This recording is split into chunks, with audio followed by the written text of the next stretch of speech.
fa ko business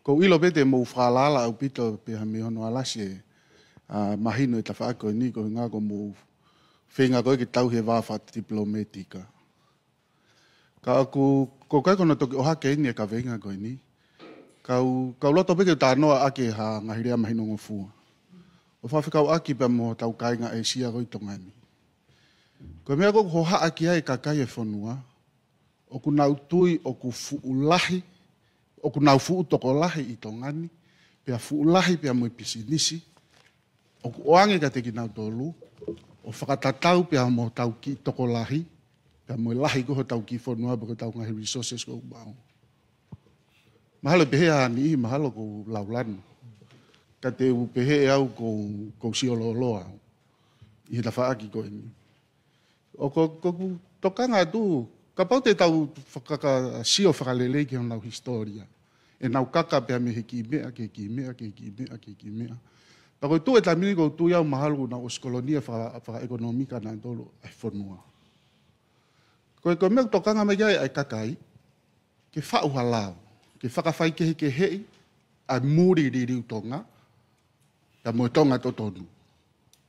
Pia o ka pau e lava bea he tauni oua na toi pasi he tauni. He kunau sio ki he ngahi whainga taa ke. He kai ke rawa si kautonga ia o whawhekiki mo nau tolu ko ngako nau di whakapaanga. He guai tu ia ke whakaivia he puri anga e kau pistis tonga. E whakaivia ka he ikai peke o fiofia ke futu unga iwi whakapaanga e kakai ko ini. Pako hange ko glave ko ilo po prengesi eni ko ngako ngahi wafa diplomatika. Mahu inga au pito pe ngahi wafa diplomatika. Ka aku mahu inga tahangi kakai e whanua. Ako whehui e paremi. Oku iaha taimi mo whakaukau e pure anga. Ako whehui ene whai ke pure anga kotoa pe. Ke mo whakapoto ange. Hono ange ngahi whainga maari e. Ki he... Ke sio ke nau ngahi uwhare koloa. Fute taha pege whare. Fute taha pe ako ikai ko haki I whare. Ko e ngahi whare atu. Kai ke tau ilo po o se tau tau noa pe whanau me whini pe ririu whewhia tongani. Ai ka whehui pe kuai ka mo whakaukau ke mo toi ki whakapoto ange. Ho mo sio ki he kahau e whanua I hono. O ange whainga maari e lahi pe he. O whakatatau mo ki tō lahi o tau whanua. Pea mo ki lahi koe ni tau kere. Mahalo ki whehui bebe uneo ngari whewhe e toko ingaremi la ku. Loto peki o ate mea ko haa ke kakai. Ke malo na kamata fu me he tahi vai wango fulu ia lele mai ai. E tau whengo ke tau whaipau ke ngai mea whamaman lai. Pa ko tau oko me mi pa ngai mea whamaman lai. Te tau liliu ai pe mo tau whonga ngāo. Mau mo isi mea pe whatala noa lai. E ki nau tolu koe na whengongo mai he hiwango fulu koe wafe tupu. Ai tala noa I koe tapiuti o pa mo e kau koe kia ngai whanua. Hangi ko ki tau tolu pa mo ngai sino whamaman lai ke. E ne atu ke tuunga pau ke tau whai pau ke ngai mea pe. Ka iai pe mea te tau whainga ta I ai. E pau ke liliu tau ngai lao tau ke whai pau mo. E unu liliu ngai lao ke tute. Ko liliu e lao ke investment. Hangi pe wana ku mou mea ko anden nai.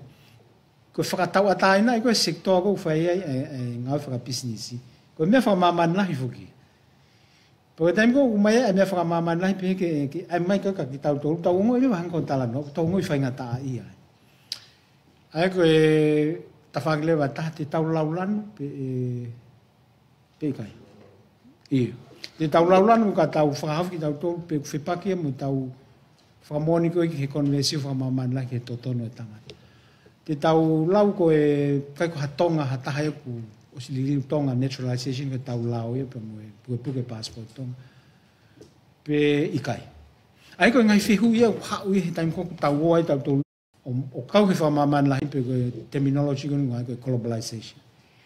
E pau ke tau o tau o whai pau ke ai. Ke tau whoki ke he mea koe tau noa ke ai. Te tau whenga tau ko toi antu katoa u mea koe pe toi. Toi whakawhoki square uluaki. Ka he taimi tau hange ko tala noa. Koe whakaawa koe, na whakawhoki ngai whunua ke nau Foreign Investment Act. FIA. Ai koe pe ko FIA he u whunua ka a mua kufisi. Pako Foreign Investment Act o kune whai ko hono, koe gateway ia. Ko hae mea kou whakaama ke kau muri ko ene ia vai. Ko hae mea kou tāpuni ke kakai muri, e tāpuni ia. Anko tau talanoka nene nai ke kawapa mo. Kapau pehe e fonua ke tapun patau tapun ni. O te ha sektor e tapun. Ko me fu ke le ka ga yo famata la ngota. Ko me fa ka ga pu. Kapau ko ha me fu ta palasia. E ka ke tau pehe ko mata kan. Ka ta palasia e foreign investment. Patau fo ka ke ta tapun. Ai ko tau lao ko ki fo ki. Ko ha me ko tala mai tau lao ke tuku ia mai ka kai fonua pa tuku ia. Ko taxi u ka wi ha me ko ke tuang e kata. Tua tau to. Apa ko tala no ke retailing. Ako me pe whakaukau ki ai pureanga o e aho pa whakaukau ki ai me kakai ko hika poko me ai ko. Kako me ngana whake tala na ke policy ko ke consumer protection. Pa mo lago e taimini ko whinga ia ke ua whai ka hataha i mea ko iape. Whinga ke malu e consumer ke ua kona hia mea koko. Pe ka i ha whainga mea aki ai whonga teknolosia ko e aho. Ako tui ko mea pe ala lava ko tali atu he aho nia.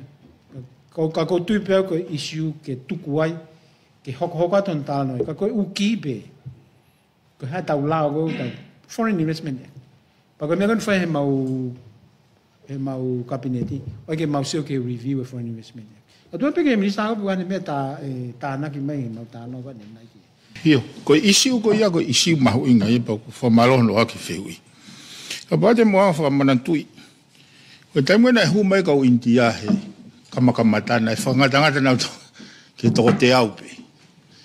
Pau sio mo whatonga e ulawa contain the population ya koe. Koe mau he nei iai ki foi hakau na hake e tau waka o whakatau fo ke passporti.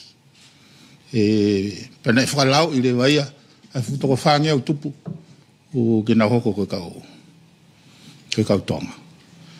E ngari kovi e apia lau lanu ke tauhanga whawhai ke ki nau tō. Whawholofola pe ia. Oi ui nai tūpōpula ka Wisleri pa nai tū nehe o tua ke nau tauhi e sola. Ka koe poini e ndi hanga watu.